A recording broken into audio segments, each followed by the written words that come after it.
कम होता है इसका मतलब ये नहीं कि केंद्र सरकार उसके पावर को छीन लेगा, ऐसा नहीं है। केंद्र सरकार और राज्य सरकार दोनों मिलकर एक ही नागरिक पर शासन करती है, लेकिन कानून बनाने का अधिकार अलग अलग होता है। संघ सूची केंद्र सरकार के लिए है, राज्य सूची राज्य यानी स्टेट गवर्नमेंट के लिए है। केंद्र सरकार के पास ज्यादा विषय है, ज्यादा सब्जेक्ट है, 97 सब्जेक्ट पे कानून बना सकता है। कि मान लीजिए कभी केंद्र सरकार वर्सेज राज्य सरकार हो गया तो, या जनता वर्सेज राज्य सरकार या केंद्र सरकार हो गया तो। Constitution is the supreme in federalism, यानी केंद्र सरकार को भी जाता है उस टैक्स का कुछ हिस्सा और राज्य सरकार को भी जाता है। और अगर उसको बहुत बड़ा परिवर्तन करना भी हुआ तो अकेले नहीं कर सकता है, वो हर राज्य के विधानसभाओं से बात करेगा, जब तक विधानसभा सब। जय हिंद। आज हम लोग क्लास 10 के पॉलिटिकल साइंस का एक टॉपिक है फेडरलिज्म, संघात्मक शासन व्यवस्था, उसके बारे में जानेंगे। ठीक है, तो संघात्मक शासन व्यवस्था के बारे में हम जानते हैं। देखिए, सरकार के शासन के दो स्वरूप होते हैं, एक संघात्मक होता है, एक एकात्मक होता है। संघात्मक शासन व्यवस्था क्या होता है?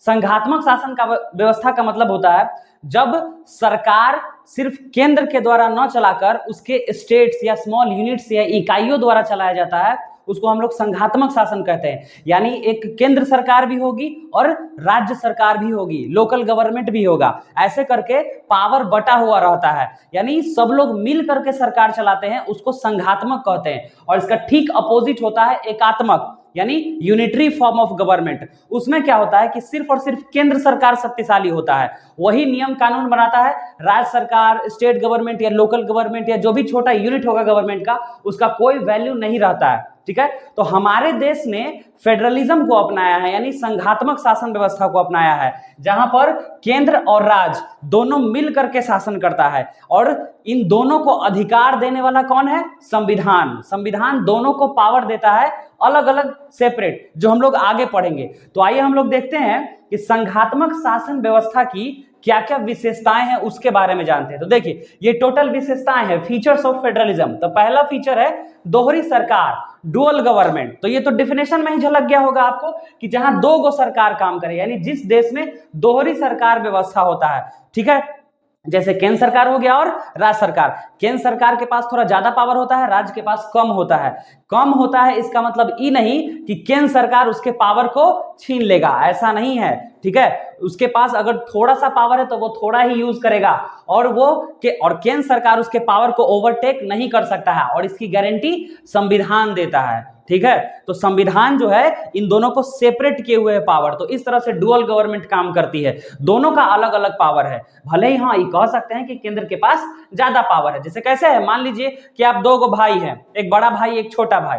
अब पापा जो है बड़ा भाई को दे दिए 10 रुपया और छोटका के 5 रुपया दिए कि ले भाई तू 10 रुपया वाला बिस्किट खाना, और छोटका को दे दिए तू 5 रुपया वाला बिस्किट खाना। तो इसका मतलब ये नहीं है कि बड़का भाई छोटका से 5 रुपया वाला छीन के 3 रुपया वाला पार्लेजिया थमा दे के लिए तू ही खाओ, नहीं, ऐसा नहीं है। वो 5 रुपया खाएगा, तुम 10 रुपया खाओ, अच्छी बात है, लेकिन वो 5 रुपया का पूरा बिस्किट खाएगा। मतलब ये है कि राज्य सरकार के शक्तियों को छीन नहीं सकती है केंद्र सरकार। स्पेशल प्रोविजन है जहां कुछ किया जा सकता है, उसमें चेंजेस किया जा सकता है, लेकिन आप लोग सीधा समझिए पहले कि वहां पे डुअल गवर्नमेंट होगा, यानी दोहरी सरकार काम करती है संघात्मक शासन व्यवस्था में। तो ये था पहला फीचर। दूसरा फीचर क्या है? अपना अपना अधिकार क्षेत्र, अलग अलग अधिकार क्षेत्र है। देखिए, दोनों सरकार भले ही दो गो है, लेकिन शासन तो एक ही नागरिक पकड़ती है। जैसे मान लीजिए हम बिहार के हैं, तो बिहार गवर्नमेंट भी हम पे रूल करेगी, यानी हम बिहार के भी नागरिक हो गए। नागरिकता ये डिफाइन नहीं है कि हम बिहारी हैं, लेकिन कहने के लिए है कि हाँ हम बिहारी हैं, लेकिन नागरिकता ये कहीं मेंशन नहीं होता है। मेंशन सिर्फ डॉक्यूमेंट में क्या होगा कि हम सिर्फ और सिर्फ भारतीय हैं। तो केंद्र सरकार और राज्य सरकार दोनों मिलकर एक ही नागरिक पर शासन करती है, लेकिन कानून बनाने का अधिकार अलग अलग होता है। अगर राज्य सरकार कानून बनाएगा तो सिर्फ उसके राज्य में लागू होगा, अगर यूपी कानून बनाता है तो सिर्फ यूपी में लागू होगा, लेकिन अगर केंद्र सरकार कानून बनाएगा तो पूरे देश में लागू होता है। तो दोनों का अपना अलग अलग अधिकार क्षेत्र है। ठीक है, तीसरा सत्ता का विभाजन, पावर्स अलग अलग दिया गया है। ठीक है, थोड़ा देर पहले हम क्या बताए थे कि कॉन्स्टिट्यूशन जो है दोनों को पावर का बंटवारा किया है। कैसे पावर अलग कर दिया गया है? संविधान द्वारा। तो उसके लिए 3 सूची बनाया गया है, 3 गो सूची बनाया गया। अब देखिए, 2 गो सरकार है हमारे यहाँ, मेन सरकार है, एक केंद्र हो गया, एक राज्य हो गया। तो उस तीनों के लिए अलग अलग लिस्ट बनाया गया है, संघ सूची, राज्य सूची और समवर्ती सूची। तो ऐसे करके सूची 3 को बनाया सरकार, संविधान। ठीक है ना, एक सूची जो है वो केंद्र को दे दिया, कौन सा? संघ सूची केंद्र सरकार के लिए है, राज्य सूची राज्य यानी स्टेट गवर्नमेंट के लिए है। तो सब सूची में अलग अलग विषय होते हैं। इसमें देखिए 97 है, राज्य सूची में 66 विषय होंगे, और तीसरा जो है वो है समवर्ती सूची यानी कंकरेंट लिस्ट है। कंकरेंट लिस्ट में उस समय 47। तो ये सब सब्जेक्ट्स, नंबर ऑफ सब्जेक्ट जो है वो चेंज हो सकते हैं। ये संविधान बनने के टाइम इतना था। तो ये 3 गो लिस्ट बनाया। ई लिस्ट बना करके देखिए केंद्र सरकार के पास ज्यादा विषय है, ज्यादा सब्जेक्ट है, 97 सब्जेक्ट पे कानून बना सकता है। जैसे वित्त है, रेलवे है, बैंकिंग है, करेंसी है, ये सब मामला जो है वो केंद्र सरकार का होगा। दूसरा लिस्ट बना के संविधान राज्य सरकार को दे दिया कि ले भाई तेरे पास 66 टॉपिक है, 66 टॉपिक्स यानी 66 सब्जेक्ट है, उस पे तुम कानून बना सकते हो। जैसे पुलिस, ये सब कैसे हो गया? ये सब जो हो गया राज्य पुलिस हो गया, विवाह हो गया, डाइवोर्स, ये सब चीज जो है वो राज्य सरकार देखेगा। छोटा मोटा केस, जमीनी विवाद, ये सब हो गया। और तीसरा लिस्ट बनाया, और तीसरा लिस्ट किसी को नहीं दिया संविधान। बोला कि देख भाई तीसरा लिस्ट जो है वो सेंटर का काम करेगा। क्या होगा?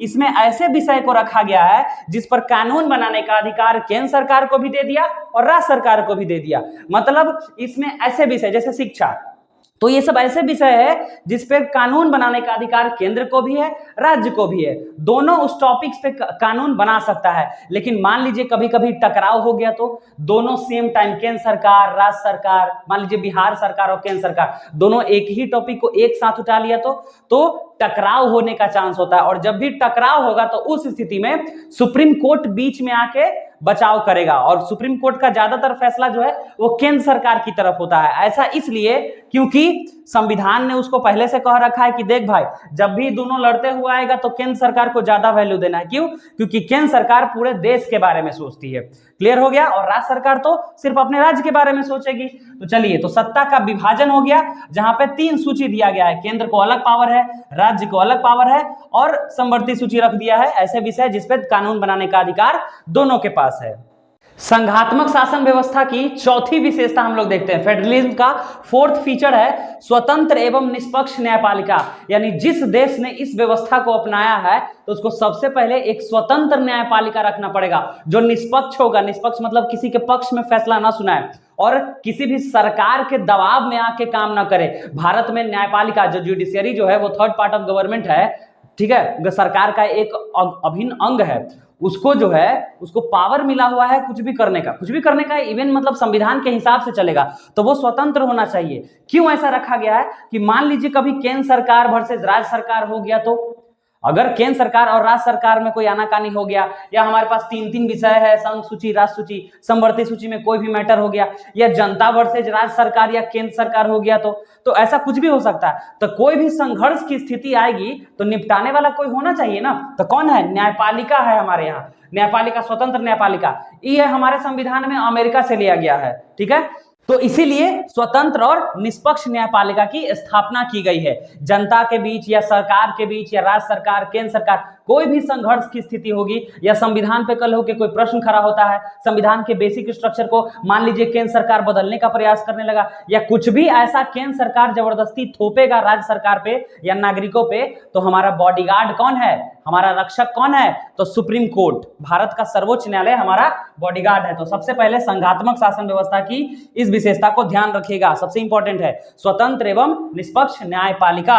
अगला है संविधान की सर्वोच्चता। संविधान की सर्वोच्चता का मतलब हो गया कि संघात्मक शासन व्यवस्था में संविधान सर्वोच्च होगा, सुप्रीम होगा। Constitution is the supreme in federalism, यानी न केंद्र सरकार ऊपर है, न राज्य सरकार, न प्रधानमंत्री, न राष्ट्रपति। सबसे ऊपर कौन है? तो संविधान है। सब कोई संविधान के अधीन आता है, ठीक है। अगला फीचर है वित्तीय स्वाधीनता, यानी कि समझिए कि फाइनेंशियल फ्रीडम की तरह है। देखिए हम लोग टैक्स जमा करते हैं, जीएसटी कहते हैं ना, जीएसटी, तो जीएसटी देखते हैं, सीजीएसटी है, एसजीएसटी है, यानी जब हम कर टैक्स गवर्नमेंट को देते हैं तो केंद्र सरकार को भी जाता है उस टैक्स का कुछ हिस्सा और राज्य सरकार को भी जाता है। यानी राज्य सरकार अपना हिस्सा स्वयं रख सकती है, केंद्र सरकार हिस्सा अपना रखेगा, और उस टैक्स की कमाई का, यानी वो एक सरकार का इनकम हुआ, tax is the income of government, तो उस कमाई का कहां प्रयोग करेगा ये कौन तय करेगा? तो ये तय करने का अधिकार दोनों को अलग अलग दिया है। स्वाधीनता है, वित्तीय स्वाधीनता, यानी केंद्र सरकार कहां खर्चेगा वो तय करे और राज्य सरकार कहां खर्चेगा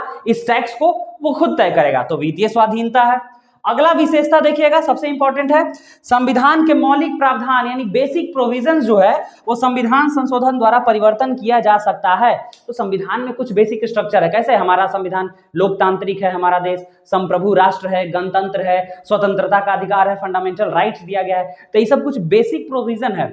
अगर इन सब चीज में परिवर्तन करना चाहे केंद्र सरकार अकेले तो नहीं कर सकता है। केंद्र सरकार सिर्फ अकेले करने लगे तब तो फिर जनता पे, पूरा देश पे ही संकट आ सकता है ना। तो संसद, केंद्र सरकार में संसद ही ना कानून बनाती है, वही संशोधन भी कर सकती है संविधान में। तो अगर वो कुछ भी छेड़छाड़ करता है हमारे बेसिक स्ट्रक्चर से तो बीच में सुप्रीम कोर्ट आ जाता है। और अगर उसको बहुत बड़ा परिवर्तन करना भी हुआ तो अकेले नहीं कर सकता है, वो हर राज्य के विधानसभाओं से बात करेगा। जब तक विधानसभा सब भी हिस्सा नहीं लेगा तब तक परिवर्तन अकेले केंद्र सरकार नहीं कर सकता है संविधान में कोई परिवर्तन। मतलब ये है कि केंद्र सरकार को कानून में परिवर्तन करने के लिए राज्य सरकार से भी अनुमति लेनी पड़ेगी, और एक दो राज्य सरकार नहीं, 50% से +1, मतलब कि बहुमत होना चाहिए उसमें, तभी ये संभव है अगर कोई बहुत बड़ा परिवर्तन करना है तो चलिए, हम लोग का ये संघात्मक शासन व्यवस्था कंप्लीट हो गया। उम्मीद है कि आपको ये चैप्टर समझ में आ गया होगा। अब हम लोग मिलते हैं अगले वीडियो में। जय हिंद।